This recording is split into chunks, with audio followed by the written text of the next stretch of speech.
வசதி வந்தது பழங்கதை இருக்கு, அடி வசதி வந்தது வாழ்க்கை போனது நம்மோட கணக்கு.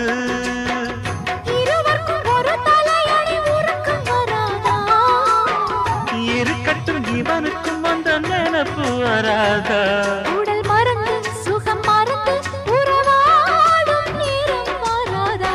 ரெக்க கட்டி பறக்கு தட்டி அண்ணாமல்ல சைக்கிள் ஆசைப்பட்டு ஏறிக்கிட்டேன் ஐயாவோட பைக்கில். தோள கட்டி பிடிக்கையிலே என்ன சுகம் கண்ணம்மா.